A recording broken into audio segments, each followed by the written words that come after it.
Hi, I'm Kristen. Disrupting traditional management consulting through the power of AI technology is not just a movement, it's the heart of our mission. Here at Culturefy, we're empowering leaders and employees to take action. But more importantly, we're dedicated to creating work-life cultures that are world-changing. I'm so excited that you decided to join us today to be part of this roundtable discussion as we explore what's trending in HR. So I want to just give us a chance to introduce our panelists this morning. So first up, we have Brian Payne, who's a managing partner and founder of Apollo's Partners. Brian, thank you so much for being here today. Would you care to say a few words just as a quick introduction? Thank you for having me, Kristen. Greatly appreciated. Yes, very excited to kick off the new year and have an opportunity to connect with all of you. My name is Brian Payne, and I'm managing partner with Apollo's Partners. We are a recruiting firm that specializes in the placement of accountants and financial professionals. We've been doing this for about 15 years, based out of Atlanta, Georgia. And as a former auditor many years ago and MBA, always had a passion for data and a lot of interest in emerging technologies, kind of in seeing this new coming wave of AI. I'm excited and thrilled to have the opportunity to share some perspective and hopefully, kind of give it an opportunity to share some thoughts and learn from all of you as well, as we move forward in the road ahead. Thank you very much for the offer to join you guys. I'm looking forward to a robust conversation. Absolutely. Thank you so much, Brian. I'm really excited to hear from your experience and, especially in your recruiting side. I think there's a lot to unpack there that will be really relevant for our conversation this morning. So we also have our very own Lucinda Smith, who is our senior culture advisor here at Culturefy and a former global CHRO. Welcome, Lucinda. Thanks for being here with us. Would you like to say a few words as introduction?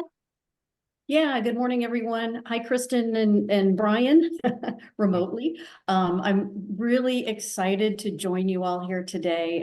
This is a very, very exciting topic. I'm especially excited to join my friend and colleague, Brian Payne, who I've known for a number of years, and we've served on a board together. So it's great to get back together here again. But with, the work I've done in HR, and especially currently with Culturefy, and then also as an executive advisor at the Society for Human Resources Management, there's so much going on right now in the world of artificial intelligence. And I hear about it literally every day. I'm certainly not an expert, but I'm very interested about it, and also very interested in the implications that it has for society and for our organizations. So I'm excited to hear what everyone has to say about this today. I think we have a great opportunity to learn from each other and to, explore some ideas around this very hot and trending topic that we read about in the news pretty much daily. So thanks again. Excited to hear from all of you. Absolutely. Yeah. I mean, AI definitely is one of those buzzwords that we hear around. So I'm excited to kind of dig into it and see, okay, practically outside of it being a buzzword, what does it actually mean and how can we implement it in our own organizations and, as we head into this new year. So speaking of AI, today we're kicking things off by talking about attracting quality talent in 2024. Now, while this we may think, is this a trending topic? It seems like finding and retaining quality talent is something that we need all the time, every year. But as we dug into some of the trends to kind of prepare for this roundtable, we really saw that it's about implementing AI and how that is potentially reshaping recruitment and helping organizations find that quality talent that is really becoming more and more conversation as we jump into this new year. And so we're going to be unpacking a little bit more about how can we leverage AI? What are some questions around that in our recruitment strategies as we dive into the new year? And as a reminder to those who are tuning in live, thank you so much for being here. We really want this to be interactive. I don't want to be the only one asking all of my questions to Brian and Lucinda. We really want you guys to utilize the chat. So if you want to, make sure you're looking below at the bottom of your screen, your Zoom screen, there should be a chat function and a Q&A function. So if you want to pop those out, you can discuss in the chat with the group. You can also drop specific questions you may have as they come up into the Q&A, and I'll do my best to get as many of those into our conversation as possible to our panelists.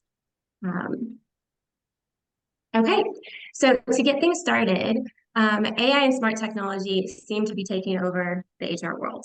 And as we mentioned, while it's not necessarily new technology, it does seem like a common assumption is if you're not beginning to explore AI in 2024, you really almost risk falling behind. And some of the stats that we found as we dug into some of the research to prep for this was, it seems that organizations are still having trouble finding quality talent, even with a growing number of unemployed. I think a stat we found was 6.36 million unemployed in the labor market, and that is growing every day, especially with some of these recent layoffs that we've been hearing recently from some of these bigger organizations. So to really dive into this conversation, Lucinda, would you be able to help just set the scene of kind of what does AI's global impact look today, and maybe particularly in the world of HR?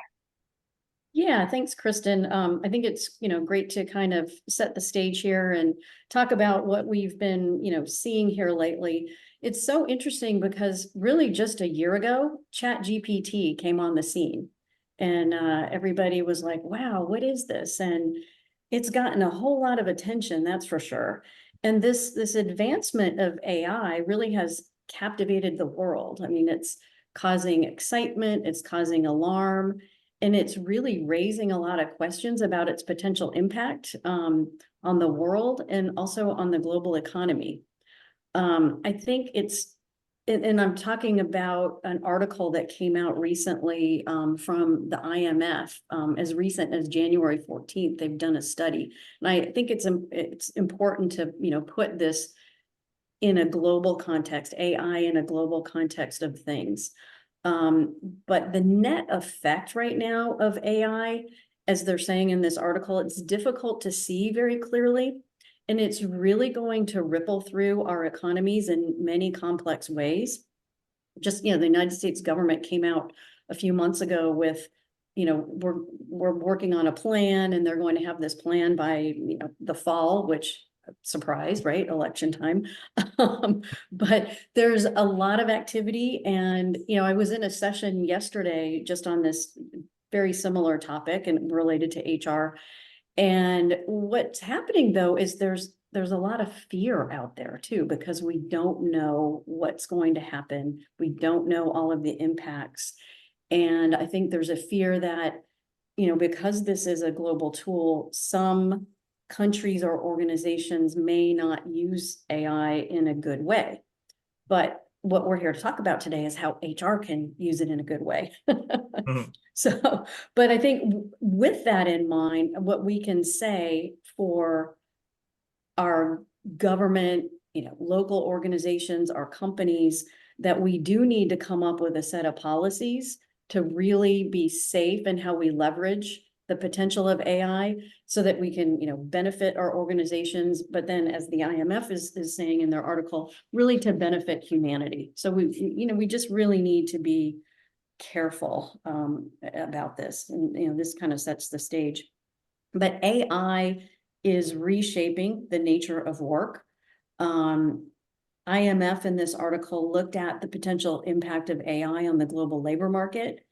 And many studies have predicted, not just this, that the likelihood that there's a likelihood, of course, that jobs will be replaced by AI, sorry. Yeah, but we know that in many cases, it's really to complement human work. So just like when Excel, I mean, this is a very simple example, when Excel came out, right? I mean, we started doing everything on spreadsheets. And then when certain specific software came out, we were still doing things on spreadsheets, and some companies still do everything on spreadsheets. So, but things have accelerated so much since then, and they're accelerating really on a daily basis. From this article that I'm citing, almost 40% right now of global employment is exposed to AI. And going back to my previous example, historically, automation and information technology have really tended to affect routine tasks. But what sets AI apart right now is its ability that it's going to impact high skill jobs. I think that's very different. So it has an implication on jobs because it will eventually affect knowledge workers, and not so much, your everyday tasks. So that's Well, something that we've got to be ready for. Yeah, and Lucinda, just to add to affirm what you're saying, I mean, I think so many times we don't even think about the AI technology that we're already using. But when you say that number, 40%, I mean, that's a huge number. Yeah, I definitely, kind of understand that there will come yet a need for us all to be nimble and agile as we proceed forward in our career. To understand that, kind of, and from a human resources perspective, I think it's going to be really important to really think creatively about jobs and what is the job that we are needing and where is the opportunity for human intervention to best leverage AI tools to achieve the organizational goals and objectives. It's actually interesting. I happened to be doing some reading about Ada Lovelace in the 1850s or 1815 is one of the first women mathematicians that had kind of come up with the idea of computing, machine-based computing. And that's almost 200 years, over 200 years ago. And back then it was, kind of, I think we all learned from Hidden Figures too, computers was a job. You were a person that handled computation and you were a computer. So, kind of the idea of doing complex math equations was something that would be segmented out amongst multiple people, that their jobs were to handle a component of handling a computation. And we have advanced as a civilization, kind of through the industrial revolution and through the information revolution, to kind of get to this space where there is a new evolution revolution where we have to look at as people, how can we do the best job of kind of working with AI, understanding how to kind of develop prompts, and speak with our IT departments and other groups to understand, well, how can we better utilize this tool to strengthen and empower our employees? Because at the end of the day, it seems to me that we will still need human beings to add to this stew to kind of achieve greater efficiencies, and how we will do that is going to be kind of an interesting development and conversation. I think one other thing that we oftentimes forget about from an HR, from a global perspective too, is the vast swaths of the global economy is still not connected, still certainly not connected at a level of computation that makes kind of wide scale AI use in replication and replacement of their day-to-day tasks realistic. You kind of talk about kind of some high skilled labor, but there's still a lot of low skilled labor and kind of hands-on labor that is a vital part of the global economy that it is not going to be better replaced, but maybe we can find better ways to kind of help pull those individuals into a global economy as well. Yeah, absolutely. I mean, I think there's a lot to unpack there about, I think this could be a great pivot over to, so in HR, what does that look like? Some of those automated tasks, and what does that look like in terms of AI in HR today? And maybe where is it going? Yeah, that's a great point to, segue kind of into the HR side of things. And HR typically, well, historically really has been very transactional. I remember, and I'm dating myself here, but I remember years ago having employee information on little 3x5 cards, in a filing cabinet. It's changed a lot since then. We've got lots of great HR tools, but we still find ourselves doing a lot of transactional work, which really takes us away from sitting at the table with our customers and problem solving and being more strategic. So we really need to look at, as we've talked about, the human side of all of this, which then really ultimately should, by shifting these tasks to AI, allow us to have actually more interactions with our internal customers, and spend more time, on that side of things. But, overall, HR has really been kind of slow to assess and to implement AI. There's a huge opportunity there. And really right now, about 25 to 28% of HR organizations are taking steps to implement generative AI. I think it's getting easier now, but there's still a big challenge there. Really, the folks who are not implementing AI who are implementing AI are doing it for productivity, and they're doing it for efficiency, and they're doing it to spend more time with their customers. Yeah, I would actually say one thing is interesting too, is like even we say the words HR, but we've got to take a step back and remember that this is human resources. This is so utilizing artificial intelligence in service of the human being and in service of the human's productivity, as well as in service of the human's connectedness to the organization, is something that we don't provide as much focus on as we probably should, because I think one of the things that's going to be interesting about human resources in the years to come is to make sure that, kind of as we work in more remote locations, as we are, kind of living in a continually disconnected world, how can human resources ensure that, kind of those innate human needs of connection and of feeling that they have a sense of purpose, and feeling as if you have a sense of legitimate contribution and kind of a return on your day. How can we even leverage some of these AI tools to better, kind of understand how our employees are feeling about their jobs, and how are they finding new ways to, kind of shave away some of the parts of their roles and responsibilities that are, kind of non-productive, or that are, kind of redundant, or are taxing mentally, and kind of afford a way to shift into more fulfilling work.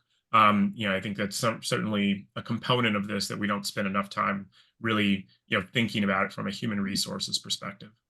Yeah, Brian, absolutely. Sorry, go ahead, Kristen. Oh, well, I was just going to jump in and encourage those who are listening. I'd love to hear kind of what they're thinking about some of this stuff.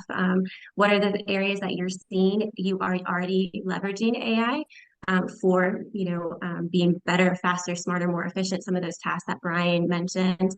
And then also, what are some of those hesitancies that you're hearing, murmuring in your organization? And maybe it depends on the department, because Brian, like you said, I used to think of AI as those human computers, and I'm not a human computer at all. And Right. but now, as I'm learning more about it, I'm realizing how there's opportunities for every person in every role at every level to really utilize AI to be better, faster, smarter, more efficient, and still require that human element. I mean, at Culturefy, we talk about this all the time about the 80-20 rule, where with AI, we can get 80% of the way, but we're always going to need that human element, that person to deliver the other 20%.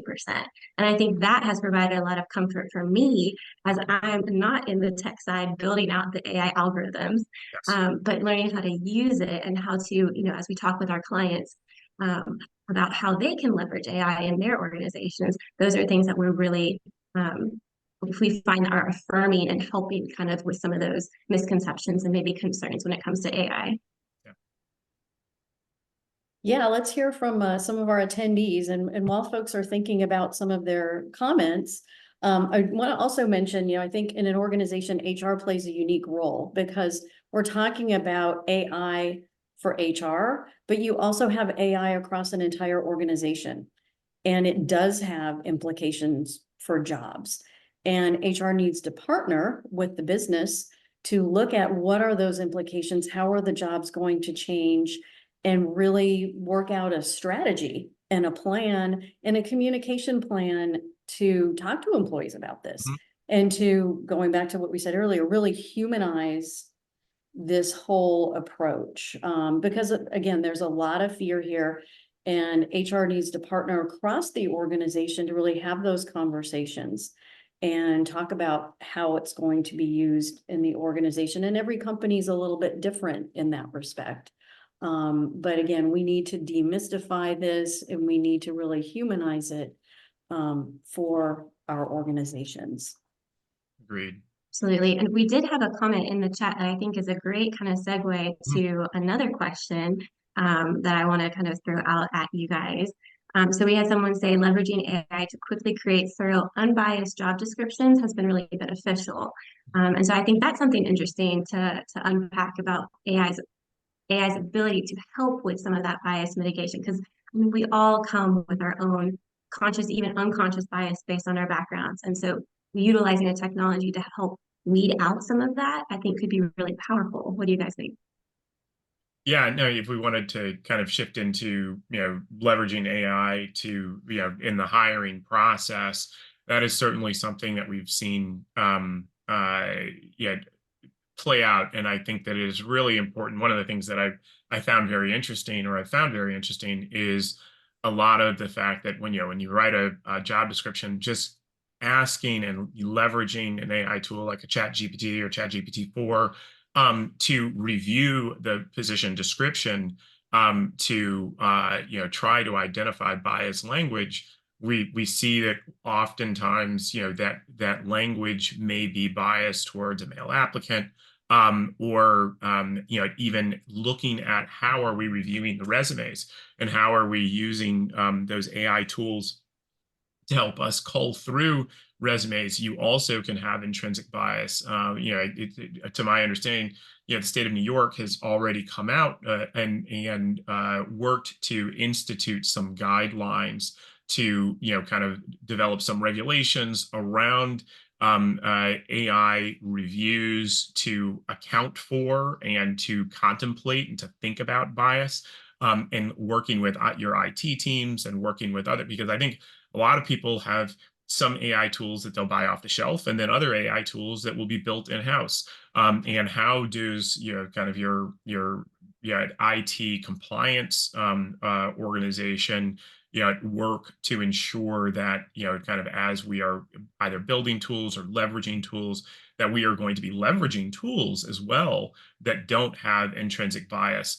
Which again, I think the nice thing is that's really where we get into a human element as well, because it is important that we as humans also are going to be looking at the results that are coming out of these AI tools, and not looking at them as the answer, but part of the answer. And if we are using our own abilities of cognitive discernation, you can evaluate those results to ensure that what you are seeing is not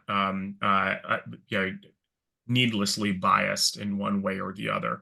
So it is, I think that is one of the key and clear, immediate benefits of, because I think a lot of times, especially, in most organizations and a lot of people, you're going to build things off of a template of, kind of, you're building a job description off of what did this guy, what was this person doing, or what was, how did we post this job last time? You had to make a couple of tweaks and edits. And unfortunately, if those things had intrinsic bias in them, it remains in them. If that attracted a certain type of applicant last time, it will probably attract the same type of applicant this time. So to use a tool to, look at a broader range of potential data. And I think, kind of, the artificial intelligence just basically is going to be taking data that is put into it, and looking at things through a large language model to evaluate a broader range of potential outcomes and inputs than we can contemplate on our own. So having more inputs can hopefully result in having more robust and sound outputs. I think also, kind of when we're talking about how AI can really help out with the hiring cycle and attracting talent, also, kind of developing cleaner communication, for candidates and for potential applicants, making sure that we are working to ensure that one of the things that I'll oftentimes do is use AI tools, and I mean, even things like Grammarly or other things, just to get a sense of tone.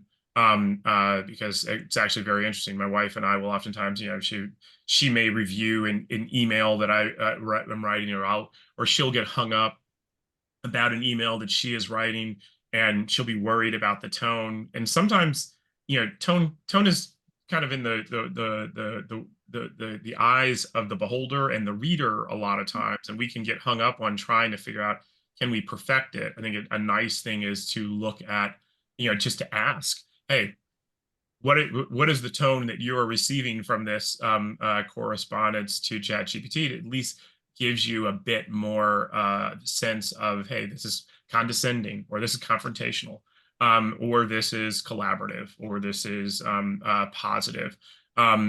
Especially when communicating through HR, you have a lot of sensitive issues. Like, for instance, someone doesn't get an offer, or someone, you're trying to, keep someone warm for a period of time, and you don't want to, say something that is inappropriate, or say something that is misleading. Kind of being able to, use AI tools to help you with that, I think has been really helpful to me and to others. Yeah, Brian, one thing too, that you made me think about with that is giving candidates just information about where they are in the process. Yes. And I just remember, over the years in recruiting, a lot of times somebody would submit their resume, or, submit their information online and hear nothing. Yeah. Nothing. Now, I mean, just a little bit of, not feedback, but follow up to the individual keeps them warm in the process. And, we've typically not had enough people in recruiting to be able to have that high touch, but it's simple things, I think, that we can do with AI to have these follow-ups with candidates and keep them warm and keep them interested in, let them know that they're not kind of lost in the shuffle. So I think, just these little things we can, utilize. I work with a CHRO in an advisory capacity, and that individual uses ChatGPT for, like you said, the tone, setting the tone for HR communications and even emails. Right. And it saves, they mentioned that it saves so much time, and that it eventually, the ChatGPT learns the tone too. So anyways, there's some fascinating applications that, you can use this for. And again, going back to not being, a machine, but helping us to humanize the process more and have more touch points. Yes. Yeah. Yeah, definitely. Kind of as a recruiter, the thing that I have always enjoyed is being able to connect with other human beings around, an important decision in their life about a new job, or an important decision in their career as it relates to a new hire, and thinking about and discerning, is this the right fit? kind of several things that you can use now, and AI offers an opportunity to use, is to handle more skills-based assessments and other type of assessment tools to find out, kind of fit within personalities, fit in communication styles, as well. And also, yeah, it can, kind of free me up, quite frankly, to be more fully present, with candidates in moments of emotional need, because I don't feel, I'm certainly not going to pawn off, kind of anyone's emotional well-being, to an AI tool at this point in time. But it does give me an opportunity to focus more on that, which, I think is a critical skill set, which is far more important than, trying to rewrite a job description. I've even seen some tools that will, kind of, some people are using AI to write multiple versions of the same job description, also to kind of make sure that you're describing the same thing, but describing it at a tone that may attract different people. So placing it in different places as well to get more variety and diversity, of individuals. And then also kind of looking at, kind of, is this a job that, is going to be attractive, and what can we do to alter or modify this, the job responsibilities, maybe add something or take something out to make it more attractive to our potential applicants, or also things that, all of these things that we think about on a day-to-day basis as we are, kind of handling our day in HR and in recruiting. Yeah, they all can be aided, with a bit more robust data points, and tools that can help us better leverage them. Yeah, well, and Brian, I love what you were talking about too, just about how, or I think both of you mentioned this, just the idea that utilizing the tools can really help have more of that human connection, right, in the recruitment process, which actually is a great way to give candidates an exposure to the culture in your organization. Because I know, Brian, we've talked before just about the challenge of making sure that the right person is a good culture fit. And that's always a challenge that comes up. And by utilizing some of these tools to kind of speed up things and automate certain things to allow for more human touch at the right phase of the recruitment process, it really does open up the opportunity to really showcase your brand culture, and the culture that you're building to really help in ensuring that candidate is a good culture fit. So I think the human element is so huge. I mean, I think we can talk about AI and just go down the weeds of the technology and start thinking robots. But in reality, it really is opening up so much more opportunity for that human element, and maximizing small teams and just everything that you guys are talking about. I think it's just really exciting to me because I'm thinking about the individual, as an employee who's gone through that hiring process, and how could this make things better to where I'm not being ghosted by a company that I've applied for or I've done some interviews for, and how that can change my perception of that brand, just in that simple follow-up, or those little touch points. Yeah, Kristen, that's a great point. And, the other piece we're talking about, kind of your typical recruiting, but there's also internal candidates and that whole process, that, we always obviously consider. But some companies have used AI to create a talent marketplace internally. So they use this to match folks with open roles based on skills, based on experience. So, no longer are we looking at the job board. I mean, you used to go find a physical job board in a place. And then now you can, find a virtual job board online. But AI can actually facilitate the entire process and match people, just based on their interests, based on their skills, based on their experiences. And it can really speed up the process. I mean, I think probably it can find jobs for people before they even know the job is out there, which is really, really cool. And so many times in recruiting, we hear, oh, it takes so long. It's such a long process. And, people get frustrated. The hiring managers get frustrated. The candidates get frustrated. HR is. And this really just speeds up the entire process for everybody, makes it more efficient, and just takes the pain points, I think, out of, the whole process, and makes it much, much faster.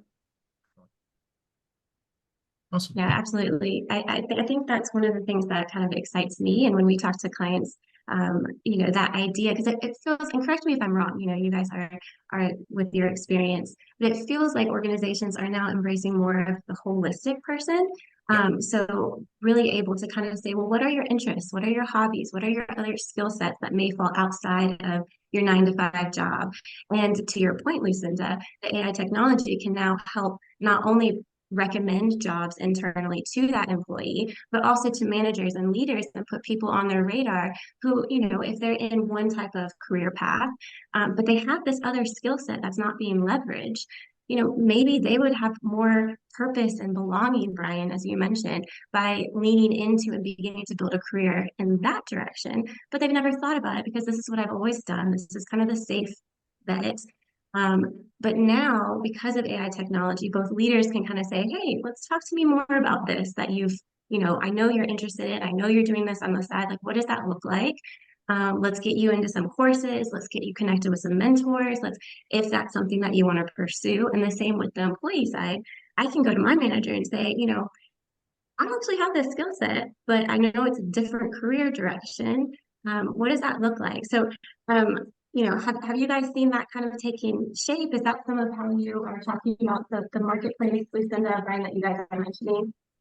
Yeah, I mean, there's a variety of trends that all kind of stack on top of each other to that end. Is one, as we talked about, kind of, shifting from, kind of the agricultural to the industrial to the information age to now the AI age. It requires, labor and organizations to rethink a lot of jobs and job responsibilities and job functions. So, having a tool, it's actually very funny because you mentioned, hey, I can ask about your hobbies and I can ask about, your likes and your, kind of interests. But if I don't really have a mechanism that can aggregate that data and do anything with it, it's like, yeah, it's nice anecdotal information, but it isn't anything that the organization could theoretically utilize and leverage to, identify you as a potential target for promotion that you may not have known about, or an opportunity to shift into, a different, functional area. I mean, as a recruiter, I've been doing recruiting since 1999, and you meet more people. I do recruiting for accountants and financial professionals, so a lot of the people that I work with start out their career in accounting, and I would say, more than half of the people that I've worked with over the years are going to end their career in some other endeavor, kind of whether it be in finance or whether it be in marketing or whether it be, going back to law school. There are so many different paths that people take in their career, and having, kind of an integrated tool within an organization that understands the culture of the people, understands the culture of the organization, understands the people, that could help, kind of navigate transitions, not just up, but across the organization as part of an ingrained and embedded, part of, kind of the organizational, toolkit, would be, wonderful. And, I definitely also note that a lot of candidates in Gen Z, really focus on culture as something that's really important to them as they are looking for a new role. They want to make sure they have a better understanding of mental health. They have a better understanding of, kind of sometimes the fallacy of success in America and in our capitalist society, that, for you to actually find fulfillment, you've got to, have more than a paycheck. And they're looking for organizations that can provide them more than a paycheck. So, having organizations that are going to leverage tools that are going to give their employees a broader range of, opportunities and options as a, kind of a part of the organizational culture, will be vital, and a real, kind of, something that can set you apart.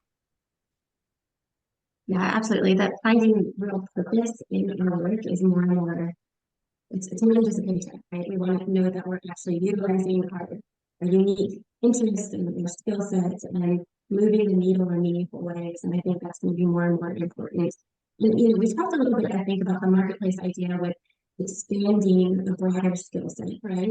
But there was a question about the ability to, what about using AI to identify high performance within the company. So maybe not looking externally for new talent, but utilizing AI as kind of, again, if we're thinking Hey, huge Kristen, organizations. Kristen, I'm losing you a little bit. Lucinda, can you Oh, follow? Yeah, the audio went out a little bit. I wasn't sure. Yeah, you're a little muffled there. okay, sorry. Is that a little bit better? Yes. Yes, perfect. Okay. We like that microphone. I know these microphones. I need to get a new one before next week. But we were talking about, so there was a question about what about using AI to identify kind of high performance employees within your organization? So thinking through, huge companies or managers that have giant teams.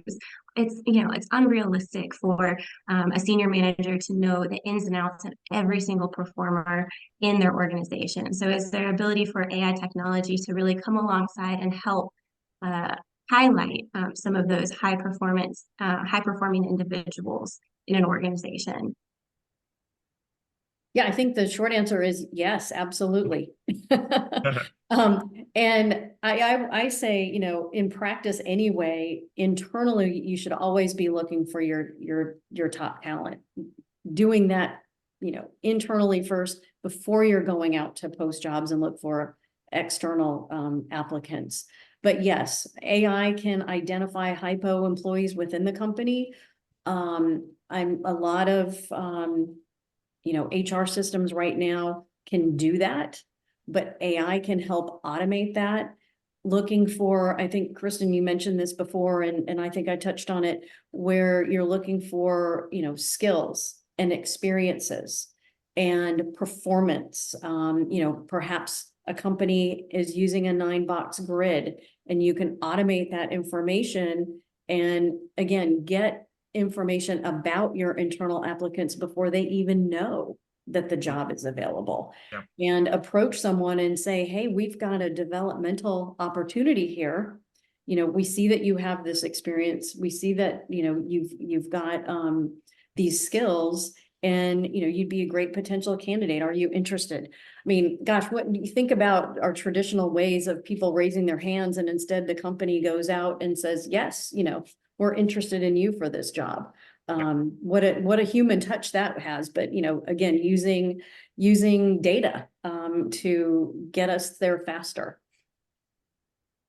Yeah, no, without a doubt, you definitely see, kind of from a retention perspective, organizations that are consistently, like you said, tapping people on the shoulder, not to let them know that they're getting let go, but instead that let them know that there's a new opportunity for them.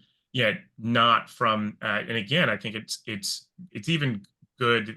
We talk about using these tools to even anticipate, kind of churn and burn. Kind of anticipate to be able to better anticipate.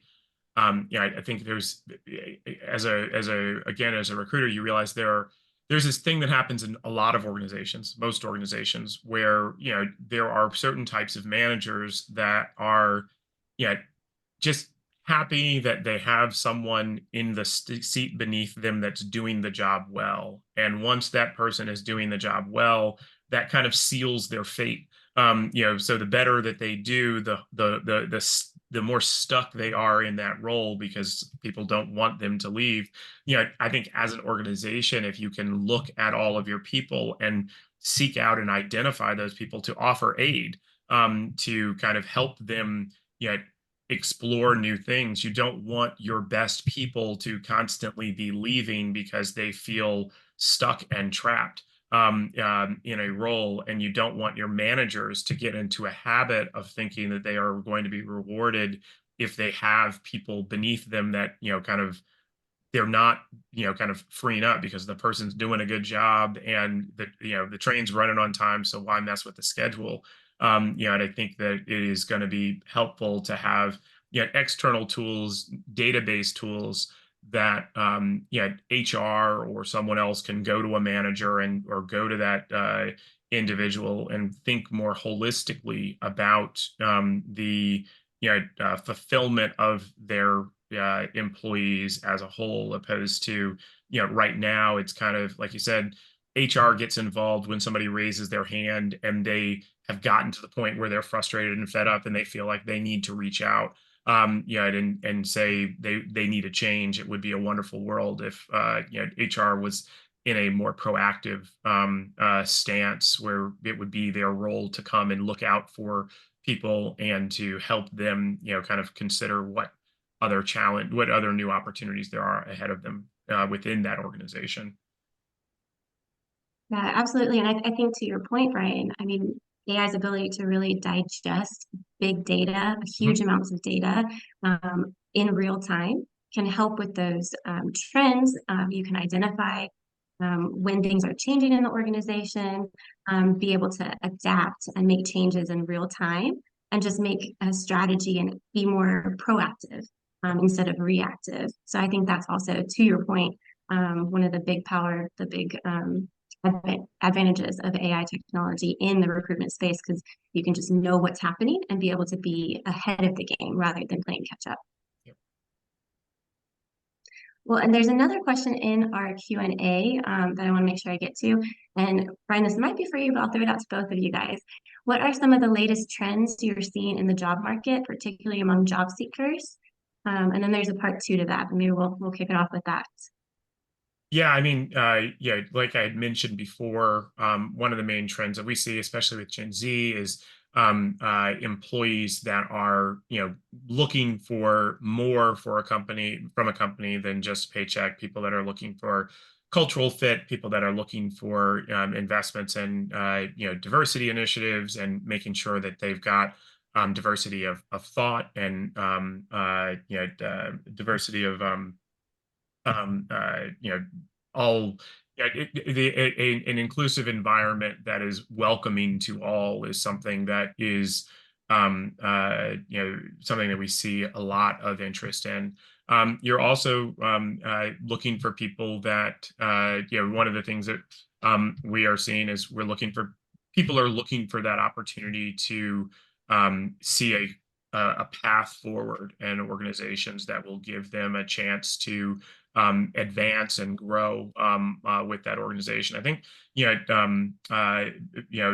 now in trends in hiring, as we look at AI, things that tools that we are seeing being used is, of course, using tools to screen resumes, to make sure that we are thinking about everything from interview questions. Like, I think one of the things that can do a really great job is, sometimes it's hard to figure out what is the question that I want to ask to get to the answer of what I'm looking for in this particular job. Kind of using AI to help with interview questions, screening job descriptions, and then of course looking through and reviewing candidate databases. So a lot of times you'll have a candidate that applies for one job 6 months ago or a year ago, and our natural inclination is just to kind of let that go by the wayside most of the time.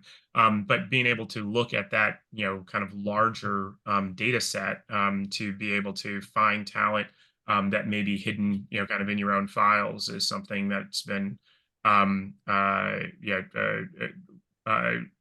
utilized more often as well, and kind of a great way to leverage AI tools. Yeah, I think also, we've been talking a lot about the recruiter side of things, but also on the applicant side, AI has really streamlined things for people. Instead, I think months ago, people would send out applications, a handful in a day.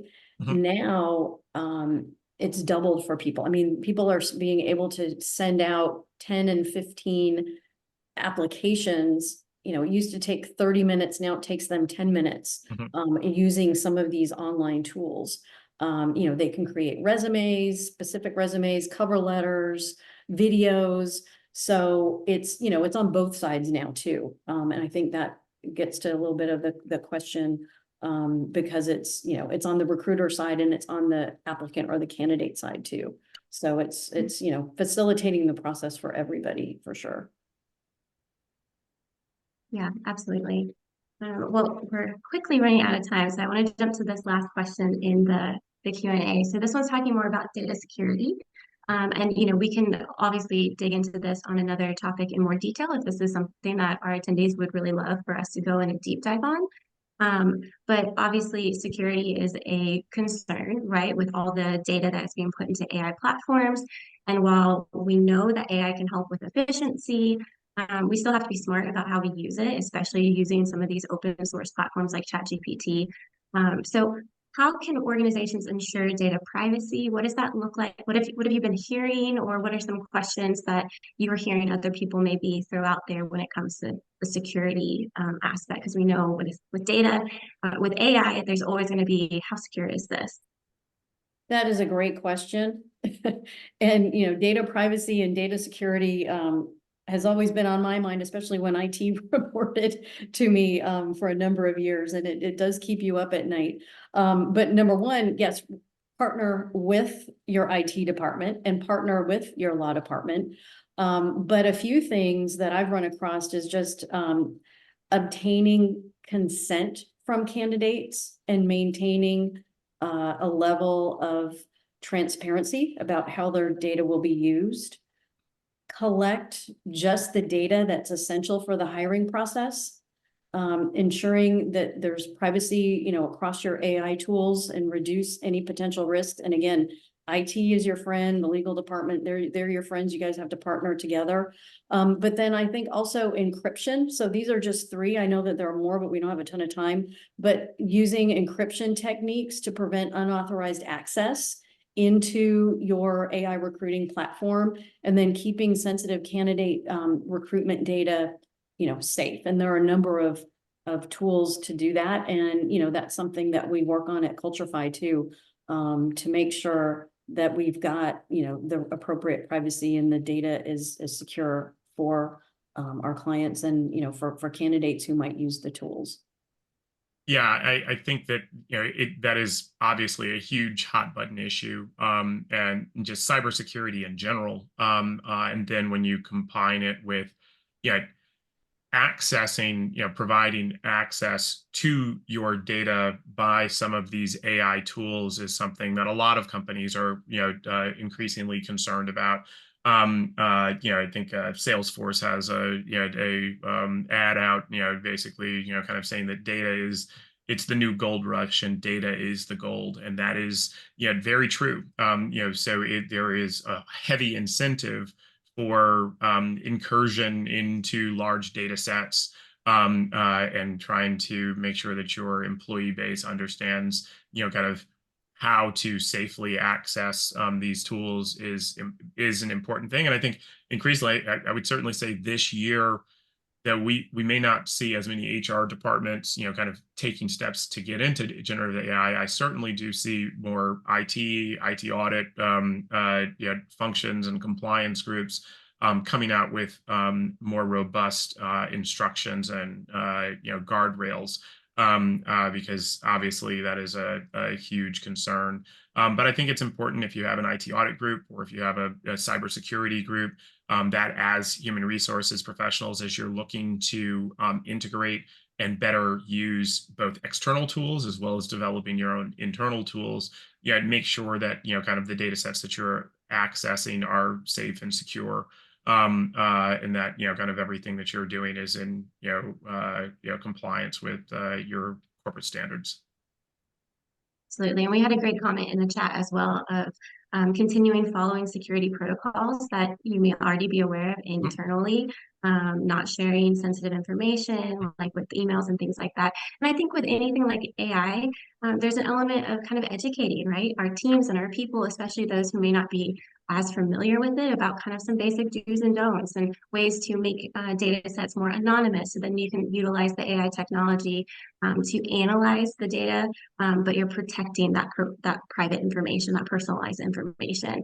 And there are organizations that are building AI capabilities into platforms for clients and building in that security so that then when you're, if you're using an open source one like ChatGPT, that's where you have to really make sure that you're only sharing, broad information. But some of these platforms that are being developed have AI built into it, and it's really building in that security for the organization, which is really, really helpful. And so the development and the direction that that's headed, I think, is really exciting. And is going to help address some of these concerns that are just, good questions and smart questions to have at this stage. But I think there's going to be a lot more to help navigate that in the future. Well, guys, we are quickly wrapping up our time. And so I just want to say thank you guys so much for coming today. I know we talked a lot about a lot of different challenges and opportunities, navigating on how to leverage AI in talent acquisition. And at Culturefy, we do have a lot of solutions to help address some of these. And so we would love to hear more from you and kind of connect one-on-one to hear what your specific challenges are. So if you're interested, feel free to head over to our website, culturefy.com, or email us at info@culturefy.com. And we would love to connect with you from a member of our team. And then, of course, we wouldn't be here without our panelists. So thank you both, Brian and Lucinda, for your time and for sharing your insights. I wish we had more time. This went by too fast. I feel like there's so many more things that I want to unpack with you both from your experience. And, I know that hope for those who are attending, like myself, there's a lot of nuggets that they're going to hold on to and kind of, unpack with their teams. We hope that this sparks dialogue and conversation. And so, if anyone wants to reach out to either of you and connect, what would be the best way to do that? You can reach out to me at any point in time. I'm Brian Payne at Apollos Partners at www.apollospartners.com, and that is 1P. And then my email address is Brian, BRYAN, at Apollos, APOLLOS, partners.com. And you can also find me on LinkedIn, Brian Payne. Perfect. And I think our team member will drop that in the chat as well. And Lucinda, what would be the best way if anyone wanted to reach out to you? Yeah, email is lucinda.smith@culturefy.com. And then I'm always happy to connect via LinkedIn as well. So hope to hear from some of you out there. Thanks very much. Perfect. And then to all of our attendees, thank you guys so much for coming. This was our first What's Trending in HR roundtable, but we will be here every Thursday, usually at 11 o'clock Eastern, but next week we will be having a special session at 1:30 p.m. Eastern, where we will be unpacking some of the complexities of aligning leadership objectives with HR strategies amidst just the changing career and educational trends. So things are changing, especially with the upcoming generation, and how do we respond? So that's what we'll be unpacking next week. You can find all of the information on our website at culturefy.com and see exactly what's coming up in future webinars. And we hope to see you then. Thank you so much for being here, and we'll see you next time. Thank you very much. And thanks, Kristen. Have a great afternoon, everyone. Thanks so much. Have a great 2024.